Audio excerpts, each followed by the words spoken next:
Fala galera, bom, o vídeo de hoje é sobre mais um caso que foi bem pedido por vocês. Eu tô tentando sempre ler os comentários pra poder pegar ali o que vocês mais estão querendo saber. Então continuem comentando os casos reais que vocês querem que eu fale aqui no canal, porque eu tô sempre lendo os comentários e é sempre útil também pra gente poder fazer o que vocês estão querendo que a gente faça. Antes de começar o vídeo, já quero pedir logo pra vocês se inscreverem aqui no canal se vocês ainda não são inscritos e darem like nesse vídeo já logo aqui no início. Não esquece também de ativar o sininho aqui do canal pra vocês ficarem sabendo toda vez que sai vídeo novo, caso vocês percam aí nas redes sociais. O YouTube vai poder avisar vocês. Lembrando que aqui embaixo também estão todas as nossas redes sociais e o meu outro canal. Eu tenho um canal além desse aqui que eu falo de outros assuntos que não são sobre American Horror Story, são sobre outras séries, filmes e livros, etc. Então se vocês gostam dessa parte toda de cultura pop, me segue lá no Cinefreak também. Eu vou deixar o link aqui embaixo junto com as outras redes sociais na descrição. Eu acho que esse vídeo vai ficar um pouco extenso, tem muita coisa pra falar desse caso. Eu já resumi bastante a coisa, tentei não tirar as coisas mais importantes e as pautas principais aí do caso pra poder trazer aqui pra vocês, mas eu sei que é um vídeo que vai ficar grande e eu sei que é um vídeo que tem muita coisa pra falar, então eu vou tentar fazer de forma mais detalhada e mais cheia de informação possível,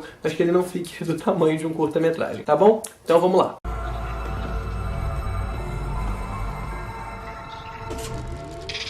O caso que eu vou estar falando hoje pra vocês é o caso do massacre de Columbine, que aconteceu nos Estados Unidos em 1999. Sem nenhuma dúvida, de todos os casos que eu já falei aqui, e de todos os casos eu acho que eu já comentei em qualquer vídeo meu, em qualquer um dos canais, foi o caso que mais mexeu comigo, que mais me deixou mal. Eu realmente fiquei muito traumatizado com tudo que eu assisti e com tudo que eu li a respeito do assunto. Eu acho que o principal motivo disso é porque é uma coisa muito palpável pra gente. A gente já passou por ambientes de escola, a gente já passou por ambientes de universidade, que são ambientes em que a gente consegue se visualizar muito bem, são situações em que a gente consegue se visualizar muito bem. A proximidade de idade com as pessoas que foram as autoras do crime também mexeu muito comigo, são pessoas que têm idade próxima à minha. Então eu já quero deixar avisado que obviamente vai ser um vídeo com conteúdo muito pesado. Eu não vou colocar imagens pesadas aqui, eu vou relatar pra vocês as coisas que eu li, que eu acho que são importantes pro entendimento do caso e pro entendimento do porquê ele foi tão comentado e porquê ele é até hoje pauta de discussão. Não vai ser um vídeo muito agradável de assistir, mas espero que seja um vídeo agradável em relação ao conteúdo e vocês possam aprender um pouco mais sobre isso e entender por que o caso do massacre de Columbine foi um caso tão comentado e um caso com uma repercussão tão grande. Como eu falei pra vocês, o caso aconteceu em 1999, mais especificamente no dia 20 de abril de 1999, e ele aconteceu na cidade de Columbine, obviamente, na Columbine High School, nos Estados Unidos. O caso contabilizou 23 pessoas feridas e 13 pessoas mortas. Dessas 13, 12 eram alunos e uma era um professor. E os dois autores do crime, os dois garotos que cometeram o crime, eles cometeram suicídio no final do massacre, então eles também acabaram morrendo depois. Bom, eu vou começar a falar do caso aqui falando dois nomes pra vocês, que é muito importante que vocês gravem esses nomes, que é o Eric Harris e o Dylan Klebold. Vocês vão ouvir muito esses nomes aqui no vídeo. O Eric tinha 18 anos quando ele cometeu o massacre e o Dylan tinha 17. Então, pessoas com idades muito próximas ali. Um ainda era adolescente, o outro tinha acabado de entrar na vida adulta. Então, vou começar aqui a explicar um pouco pra vocês quem foram os dois antes do crime e o que aconteceu até chegar ao massacre de Columbine. Em 1996, o Eric Harris colocou um blog numa plataforma chamada America Online, que a gente conhece aqui no Brasil como AOL. Eu não sei se as pessoas aqui usavam isso, mas eu já ouvi AOL e eu sei que existia aqui no Brasil. Mas enfim, ele colocou um blog lá, onde inicialmente a ideia principal desse blog era disponibilizar mapas de um jogo chamado Doom, que provavelmente vocês que jogam videogame ou jogam jogos de computador, vocês conhecem esse jogo. Ele já existe há muitos anos, eu joguei quando eu era bem novo, e eu sei que até hoje lançam versões de Doom. Então é um jogo muito popular, e ele criou esse blog para poder fazer mapas personalizados ali dele, que ele disponibilizava só para os amigos dele que tinham acesso a esses mapas. Então essa era a ideia principal do blog dele. Só que ele começou a escrever algumas postagens ali, fazendo umas piadas sobre a família dele, umas piadas sobre a escola, sobre os amigos dele. E isso acabou também atraindo a atenção do público que procurava os mapas de também começar a ler as postagens pessoais do Eric. Essas postagens acabaram indo ali, passando para lugares um pouco mais sombrios, e no final de tudo, cerca de um ano ali depois que o blog já existiam até mesmo postagens explicando como você confeccionava em casa uma bomba caseira que funcionasse. Então a coisa acabou passando ali de um simples desabafo para instruções para cometer um crime depois de cerca de um ano que ele tinha o blog. Como esse blog era acessado por muito pouca gente, isso acabou nunca dando problema pra eles, porque acabou que as autoridades nunca ficaram sabendo do blog. Até que o Dylan, ele acabou passando esse blog para um ex-amigo do Eric, que tinha brigado com o Eric, chamado Brooks Brown. Aí, ele acessou o blog, começou a ler as postagens, ele achou aquilo tudo muito suspeito, resolveu contar pra mãe dele, a mãe dele também achou o blog absurdamente suspeito, levou o blog pras autoridades. O maior dos argumentos ali da mãe do Brooks Brown, quando ela fez essas queixas todas, foi em relação a ameaças de morte que tinham ao filho dela dela no meio dessas postagens, além de todas as outras coisas preocupantes que o Eric colocava no blog. Acabou que teve um detetive, um investigador da polícia, que ficou sabendo também dessas queixas que ela fez. Ele tentou conseguir um mandado, ele emitiu documentos para conseguir um mandado de busca para entrar na casa do Eric, para conseguir ver se ele de fato tinha essas bombas e para ver se eles encontravam alguma evidência que pudesse incriminar o menino. E acabou que esse documento que ele emitiu para conseguir esse mandato foi simplesmente eliminado pela polícia. Ele foi escondido pela polícia. Até hoje a polícia não se pronunciou em relação ao porquê eles esconderam esse documento e porque eles resolveram não investigar o caso do Eric. Depois de 2 anos depois do massacre acontecer, é que eles contaram que esse documento existia e por que eles não levaram à mídia depois do massacre. Mas em momento nenhum eles explicaram por que eles esconderam ali na época em que começou toda essa especulação sobre o que o Eric podia estar tramando. Em 30 de janeiro de 1998, cerca de um ano antes do massacre de Columbine acontecer, o Eric e o Dylan tiveram seu primeiro contato com a polícia, quando eles foram presos por roubar ali algumas peças de uma van que estava estacionada em Littleton, que é uma cidade ali pertinho de Columbine. Eles acabaram não sendo presos de fato, porque eles eram menores de idade, eles foram levados para um reformatório infantil ali, para um centro de reeducação, onde eles conversavam constantemente com policiais, para entender todo o trabalho dos policiais, e faziam algumas aulas ali de recuperação psiquiátrica, etc. O Eric particularmente fazia terapia com psicólogo, porque o caso dele foi encaminhado para um psicólogo, enquanto o Dylan foi basicamente relatado ali de ter alguns abusos de álcool. Ele tinha problemas com álcool, mas ele também não frequentava as aulas de controle de uso de substâncias, então ele tinha aulas para poder se reeducar em relação ao álcool, mas ele não frequentava. Então o Eric até chegou a fazer o tratamento dele direitinho, mas o Dylan aparentemente foi meio desleixado com o tratamento dele. Acabou que eles foram sim liberados mais cedo desse centro de reeducação por bom comportamento. Quando eles voltaram para casa, algumas pessoas disseram que logo depois que o Eric voltou para casa o blog foi excluído, então todo aquele rolê do blog que podia gerar algum problema para ele foi eliminado assim que ele voltou para casa. Porém, os dois desenvolveram o hábito de, enquanto estavam nesse centro de reeducação, de começarem a escrever diários pessoais sobre as coisas que estavam na cabeça deles. Há também relatos de que o Eric continuou frequentando a terapia mesmo depois de sair do centro de reeducação até alguns meses antes do massacre. Depois ele largou e passou um tempo sem frequentar. Acontece que depois do massacre, esses diários pessoais deles acabaram sim chegando nas mãos das autoridades, onde eles acabaram vendo ali que dentro dos diários tinham muitos conteúdos muito preocupantes que eles não faziam ideia, que os diários eram pessoais dos meninos e ninguém tinha acesso a eles. Num desses relatos, eles diziam que planejavam um atentado que superasse o atentado de Oklahoma City. Esse atentado de Oklahoma, para quem não sabe, foi um atentado onde um cara explodiu um prédio onde ele matou mais de 160 pessoas. Então a ideia inicial do Dylan e do Eric era conseguir fazer um atentado que superasse o atentado de Oklahoma. Então o plano inicial deles ali em Columbine, apesar de tudo que aconteceu ter sido bem diferente, era de posicionar umas bombas dentro do refeitório do colégio e conseguir, com essa explosão, matar cerca de 500 alunos e ficar do lado de fora para que os que sobrevivessem quando tentassem fugir, eles pudessem atirar nesses alunos e matar os restantes. Além desses diários conterem ali as informações muito detalhadas sobre o que eles iam fazer no atentado de Columbine, eles também continham informações sobre como fugir para o México e também sobre como roubar um avião no aeroporto de Denver para colidir e bater esse avião com um prédio em Nova York. Então, assim, isso aconteceu tudo antes de 11 de setembro, tá? Só para deixar claro. Apesar de 11 de setembro ser de fato um atentado onde aviões bateram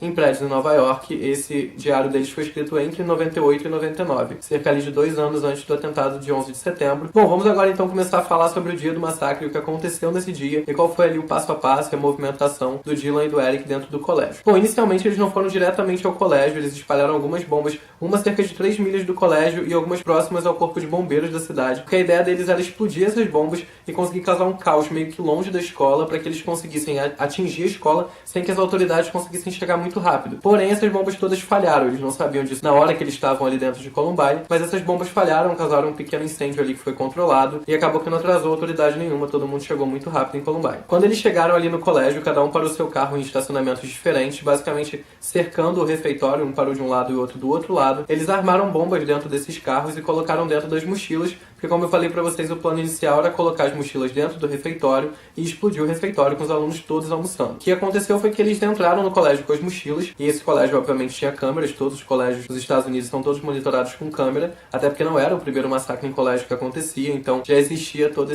essa prevenção em relação a isso, e eles colocaram as mochilas dentro do refeitório. A questão foi que ninguém conseguiu ver eles colocando essas mochilas, vou explicar pra vocês por quê. Na hora que eles entraram no colégio, coincidentemente, por uma triste coincidência do destino, um cara que era, enfim, da parte de segurança do colégio, estava trocando as fitas de segurança. E no momento que se troca as fitas, as câmeras ficam desligadas durante breves momentos de segundo, até que eles troquem essas fitas para que novas sejam colocadas. No momento em que eles entraram no colégio, essas fitas estavam sendo trocadas. Então, na hora que as fitas voltaram a funcionar, eles já não estavam mais no colégio. E as mochilas já estavam no refeitório. Então, acabou que não chamou atenção lá da galera da segurança, porque duas mochilas aparecendo ali não eram necessariamente nada suspeitas. Talvez eles tivessem suspeitado se tivessem visto os meninos entrando e colocando as mochilas lá. Mas como eles não viram, eles não suspeitaram de nada. E eles continuaram basicamente ali fazendo o trabalho deles, de assistir ao refeitório, não percebendo que tinha nada de errado. Quando o Eric estava voltando pro carro, ele encontrou aquele menino, o Brooks Brown. Foi o mesmo menino que contou do blog dele pra mãe e o mesmo menino que acabou fazendo toda aquela denúncia ali em relação ao que eles tinham feito no blog. Ele encontrou esse garoto quando ele estava voltando pro carro, só que eles tinham voltado a se falar, eles não estavam mais brigados. Então ele mandou o Brooks Brown voltar pra casa, dizendo que não era seguro ficar ali,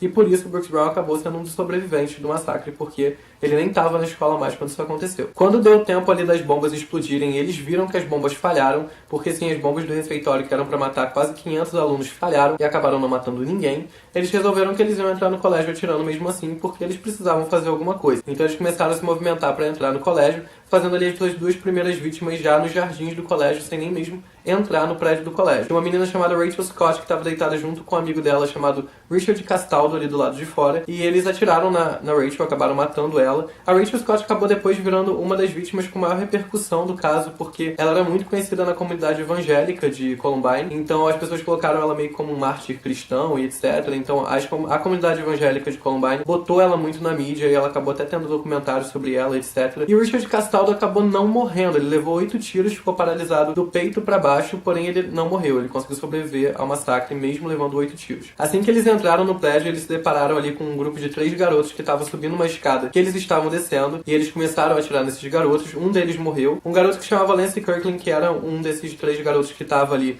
ele tomou um tiro também, conseguiu meio que se esconder. Acabaram que eles encontraram ele de novo. Ele implorou pedindo ajuda, dizendo que ele não queria morrer, pra, pelo amor de Deus, alguém socorrer ele. E aí, ele mesmo relatou que o Dylan virou pra ele e disse que ia sim ajudar ele e deu mais um tiro no rosto dele. Esse tiro também não matou ele, mas acabou deixando ele em estado muito crítico e ele ficou com uma cicatriz enorme, o rosto todo deformado, porque ele levou mais esse tiro depois. A professora Patty Nilsson, que era professora de artes, foi provavelmente uma das chaves principais desse caso, de não ter sido pior do que foi, porque ela percebeu a movimentação ali, os tiros, etc., muito antes das outras pessoas do corpo docente do colégio. Então, ela foi a primeira pessoa a alertar os alunos para se esconderem e a primeira pessoa a acionar a polícia. Então, ela ligou para a polícia de dentro do colégio, explicou tudo o que estava acontecendo, disse que ela tinha visto tiros, que ela tinha visto sangue, e as pessoas começaram a se movimentar para tentar impedir que Columbine chegasse ainda, né, no estado pior do que já estava. Então, graças a Patty Nilsson, provavelmente a coisa não foi muito pior do que já foi. Enquanto o Eric e o Dylan se encaminhavam ali para a biblioteca, que já vou explicar para vocês porque eu tô dando esse enfoque na biblioteca, porque foi onde aconteceu a maior parte do massacre. Eles foram jogando mais algumas bombas, algumas explodiram, outras não explodiram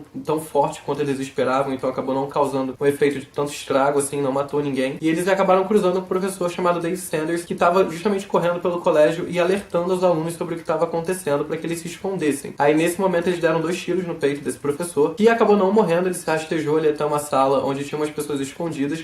Ele ficou lá dentro, estava sangrando muito, os alunos começaram a fazer cartazes para botar na janela e mostrar para a polícia de que o professor estava machucado gravemente. E ele acabou depois morrendo, inclusive a polícia foi culpada, de certa forma ali parcialmente pela morte dele, porque eles disseram que a SWAT já tinha entrado no prédio, já tinha verificado que os 2 autores do crime estavam mortos no final, e mesmo assim não prestou assistência médica a ele durante mais de 2 horas, então ele acabou morrendo, parte por incompetência da polícia de ter tirado ele a tempo, já que eles tiveram tempo de tirar ele e não tiraram. Então ele acabou sendo o professor que eu falei lá no começo, que foi vítima do massacre, além das outras 12 pessoas que morreram. Então a gente chega ali na parte da biblioteca, que como eu falei pra vocês, foi onde eles fizeram o maior número de vítimas. Quando eles entraram na biblioteca, eles não entraram atirando, na verdade eles entraram pedindo para os atletas se levantarem, mostrando que os atletas eram os principais alvos deles, porém os atletas obviamente não se levantaram. Existe uma prática no colégio de que os atletas usavam um boné branco, então eles pediram para as pessoas que estavam de boné branco se levantarem, porém eles não se levantaram, então eles disseram que eles iam atirar mesmo assim,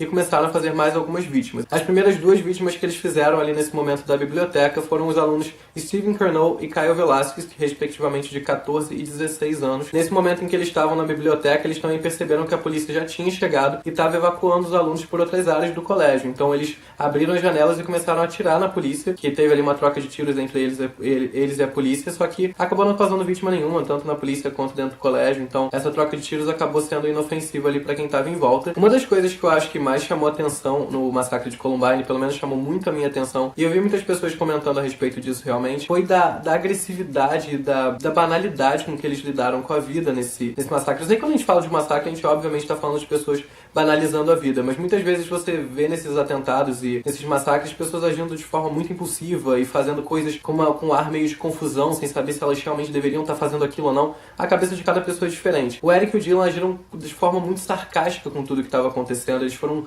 absurdamente frios com tudo que estava acontecendo, eles riam dos alunos, eles cutucavam os corpos mortos. E um dos casos que mais chamou atenção nesse sentido que eu tô falando pra vocês, do modo sarcástico como eles estavam lidando com toda aquela situação, foi o caso de uma menina chamada Cassie Bernal. O vídeo que tem de registro filmado do massacre, ele tem áudio, então dá pra você escutar como eles estão lidando ali com as pessoas, até o modo como eles estão falando. E basicamente o Eric subiu em uma mesa, gritou, tipo, achou pra menina como se ele estivesse brincando de pique-esconde com ela. Ela começou a gritar, ele deu um tiro no pescoço dela, o pescoço dela começou a sangrar muito, e ela começou a pedir, gritando pra que ele parasse e desse assistência médica pra ela, porque ela ia morrer. E aí ele começou simplesmente a rir e gritar pra ela, mandando ela parar de reclamar, porque senão ele ia dar outro tiro nela. Então ela ficou tendo que ficar quieta enquanto sangrava, morrendo de dor, porque ele mandou ela parar de reclamar, rindo da cara dela. As próximas vítimas que eles fizeram na biblioteca foi um grupo de 3 garotos. Eles atiraram e acabaram matando 2 desses garotos. O que sobreviveu era irmão da Rachel Scott, que foi aquela primeira vítima que foi morta lá fora. E ele acabou tendo que se cobrir ali e deitar no meio do sangue dos amigos que tinham acabado de serem mortos, para que ele também aparentasse estar morto e não fosse mais uma das vítimas do massacre. Ele, como sobreviveu, acabou contando que um desses amigos dele, que foi morto ali naquele momento, ele era negro e ele, antes de ser morto, ele foi humilhado e, enfim, xingaram ele com vários termos racistas e humilharam ele antes de matarem ele por ele ser negro. Uma outra vítima que acabou ali depois tendo uma repercussão muito grande pela peculiaridade ali do que aconteceu com ela foi uma menina chamada Valine Schnur. Eu não sei exatamente como é que se pronuncia o nome dela, eu acho que é dessa forma, que ela, enquanto eles estavam atirando nos outros alunos, ela ficou gritando, meu Deus, meu Deus, meu Deus, e eles chegaram pra ela e perguntaram se ela acreditava em Deus ou não, e ela falou que sim. Depois eles perguntaram por quê, ela não respondeu, eles disseram que ela era patética, e aí atiraram nela, mas ela acabou não morrendo, ela sobreviveu ao atentado. Um outro caso peculiar de Columbine também foi do aluno John Savage, que conhecia o Dylan e o Eric antes, eles não eram amigos, mas eles se conheciam, e ele disse pros dois que ele não era um atleta, então já que os atletas eram o alvo principal deles, por que eles iam matar o garoto? E eles simplesmente liberaram o garoto pra sair do colégio e acabaram não matando ele, deixando ali bem claro que de fato ele não era o alvo principal que eles queriam atingir. Corey DePutter, de 17 anos, acabou sendo a última vítima da dupla. Eles mataram o garoto que tentou fugir ali, que estava escondido, tentou fugir. Depois disso eles pararam, não mataram mais ninguém. Eles chegaram até mesmo a ameaçar um garoto chamado Evan Todd, que era um dos atletas e que chegou a ser uma das pessoas que zoavam deles e, enfim, praticava bullying com os dois, mas eles também pouparam esse Evan Todd, e daí pra frente eles não mataram mais ninguém, até o final ali onde eles acabaram se matando. A polícia fez um levantamento de que existiam cerca de 56 reféns ali na biblioteca na hora que eles cometeram o massacre. Desses 56, 34 saíram ilesos sem sofrerem nada, apesar de que a polícia relatou que eles tinham sim munição pra matar todas as 56 pessoas, que eles não mataram simplesmente porque eles não quiseram. Os dois acabaram se matando cerca de meia hora depois dessa parte ali principal do massacre na biblioteca. Os dois deram um tiro na cabeça, as pessoas que estavam em volta relataram que eles contaram até 3 bem alto e depois deram um tiro, mas isso também é possível ser visto no vídeo, dá até pra você escutar os dois contando. Bom, então como vocês puderam perceber, a coisa foi sim toda muito brutal, toda muito violenta, foi tudo lidado de forma extremamente desumana e sarcástica, e eu acho que de um jeito que pouquíssimos outros crimes podem ser relacionados com Columbine, até principalmente pela idade dos dois. Eu acho que como os dois eram muito novos, a coisa ficou com um peso muito maior. Sem contar que, como eu falei pra vocês, o caso é muito recente, ele aconteceu em 99, então toda a parte de disseminação de informação já era muito desenvolvida, a parte de audiovisual era muito desenvolvida. Desde que a imprensa chegou ali, eles chegaram enquanto o massacre ainda acontecia, então teve toda uma cobertura da televisão em relação ao massacre ao vivo na televisão. As pessoas puderam assistir as cenas ali da polícia tentando entrar, das pessoas sendo resgatadas, além de que todas as filmagens do colégio também ficaram disponibilizadas a público. Então tem os registros das câmeras de segurança com áudio e som em muito boa qualidade disponibilizados na internet. Bom, vamos então aqui agora à parte em que eu falo das motivações do crime que foram levantadas a respeito do massacre. Quando eu falo motivações, vamos sempre esclarecer que eu não estou falando justificativas. Nada justifica o massacre em um colégio. Começando falando de bullying. Sim, Columbine foi um dos principais casos ali que trouxe essa discussão de violência nos colégios e de como essa violência no colégio, esse contato totalmente conflituoso com outros seres humanos ali no colégio, poderia lá na frente vir a trazer pessoas com problemas psiquiátricos e pessoas propensas a fazer coisas coisas muito violentas, se tornarem adultos violentos. Então Columbine foi, sem nenhuma dúvida, uma das principais causas dessa discussão ter virado uma pauta tão grande no mundo e das pessoas começarem a debater tanto sobre tanto a parte do que acontecia com os alunos no colégio, quanto a parte de negligência do colégio em relação a isso. Pessoas que não prestavam atenção e não prestavam serviços de auxílio aos alunos que passavam por isso. Aquele menino que eu falei pra vocês, o Brooks Brown, que foi poupado pelo Eric do massacre, ele relatou pra polícia depois do massacre que o Eric e o Dylan eram sim frequentes vítimas de bullying no colégio. De acordo com ele, nos últimos 4 anos que eles estudaram lá, eles eram frequentemente encurralados pelos atletas e humilhados pelos atletas.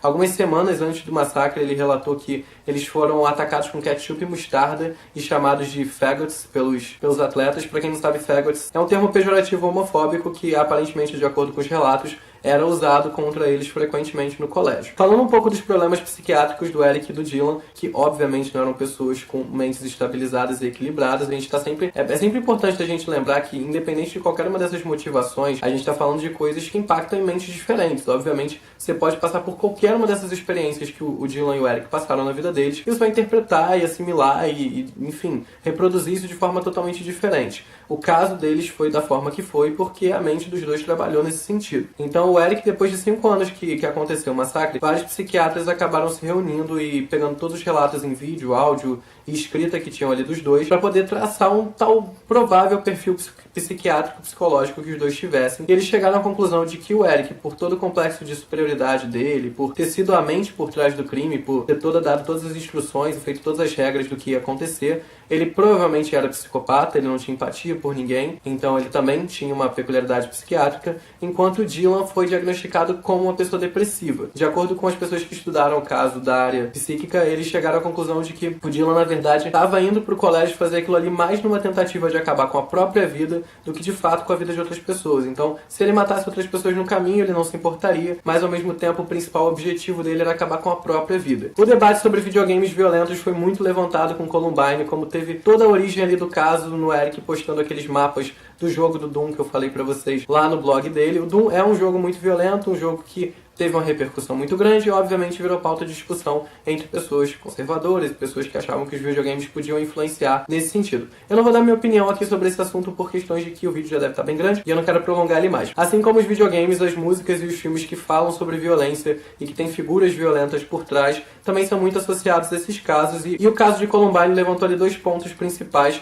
que foi o filme Assassinos por Natureza e o Marilyn Manson, vocalista da banda. Eu acho que a banda chama Marilyn Manson também, não tenho certeza. Mas o Marilyn Manson, que é uma figura que todo mundo conhece, eles foram muito colocados em alta ali por causa do massacre, porque o Assassinos por Natureza, os dois já tinham dito serem muito fãs do filme, e o Marilyn Manson acabou sendo colocado ali como um ídolo deles no começo, mas depois de pesquisas mais minuciosas sobre os depoimentos deles, eles perceberam que eles nunca declararam serem fãs do Marilyn Manson. De qualquer forma, o Marilyn Manson já tinha cancelado o resto todo da turnê dele no país. Antes mesmo de ser envolvido com todo esse caso, de ser colocado lá o nome dele no meio do assunto, ele já tinha cancelado o resto da turnê em respeito às vítimas do caso. Bom, agora falando rapidamente sobre American Horror Story, como o caso de Columbine foi usado na série. Na primeira temporada, em Murder House, a gente tem o personagem Tate, que é um dos protagonistas ali da temporada, cometendo um massacre no colégio com absurdas peculiaridades e semelhanças com Columbine. Algumas dessas semelhanças são, por exemplo, os lugares em que ele vai, a disposição em que os alunos ficaram ali escondidos embaixo de mesas e até mesmo toda a configuração do crime ali foi muito parecida com Columbine.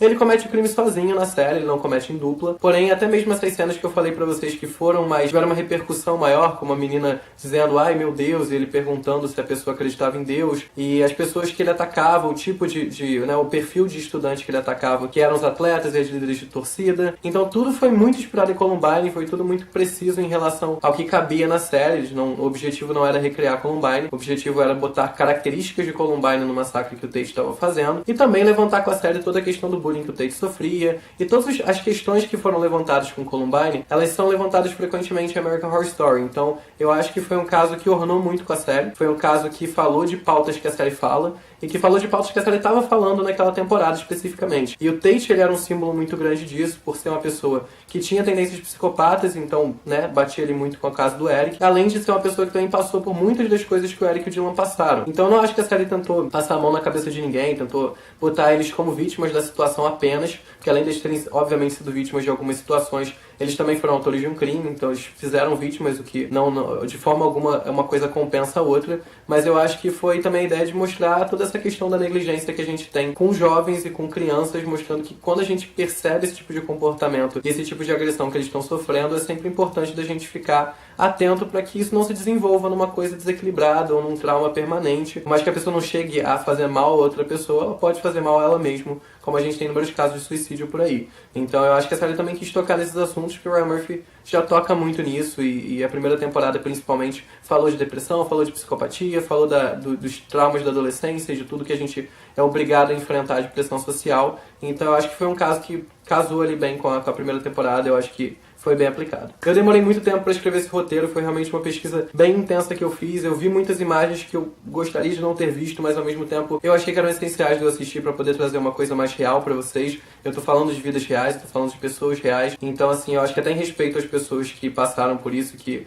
tantas que sobreviveram quanto as que não sobreviveram, eu sou obrigado a, quando eu vou falar sobre elas, saber o mais próximo da realidade que eu puder. Então eu realmente fiz uma pesquisa muito extensa sobre o assunto, espero que isso tenha sido informativo para vocês, espero que vocês tenham entendido um pouco melhor o caso de Columbine. Eu não acho que o massacre seja entretenimento, eu não tive a intenção desse vídeo, não foi trazer o massacre como entretenimento para vocês, mas é que eu acho que qualquer um desses casos é sempre importante de ser avaliado. A gente está falando de seres humanos e as diversidades de seres humanos são sempre importantes de serem lembradas. Então eu acho que esse caso levantou muito assunto que foi importante, muita pauta que foi importante, muita discussão que é importante até hoje, que a gente luta contra isso até hoje. Mas é isso, espero que vocês tenham gostado do vídeo. Comenta aqui embaixo o que vocês acharam, se vocês sabem mais alguma outra coisa sobre esse caso que eu não falei aqui. Quero também lembrar vocês de se inscreverem aqui no canal e darem like nesse vídeo se vocês gostaram. Não esqueça de procurar a gente nas redes sociais e seguir a gente lá. É sempre bom pra vocês ficarem sabendo de tudo mais rápido. E mais uma vez lembrar pra vocês deixarem aqui embaixo sugestões dos próximos casos que vocês querem saber, dos próximos, enfim, assuntos de American Horror Story, até casos que vocês queiram saber se foi real ou se não foi,